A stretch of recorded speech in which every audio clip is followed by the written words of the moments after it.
冠军的兰花一日摆出来，大家烧正翕相。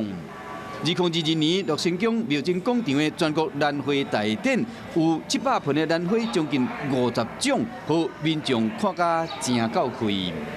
有的没看过，来看就觉得就是很好看，心情还不错。对。我们都号称说，国际兰展以外，台中乐成宫这一个展可能是全国最大的一个兰花大展。台湾兰艺协会表示讲，这摆全国的兰花展分做4组比赛，因为南部的去年气候较稳定，和这摆参展的水准拢比往年较悬。我们看到一般的是紫红色，这个比葡萄酒红还要葡萄酒就深红色，它尤其它的那个纹理很细腻。乐成宫表示讲，这摆兰花展都对着兰花长开的时，比往年拢较壮观。信众拿来这赏花，佫会使用兰花祭拜神明。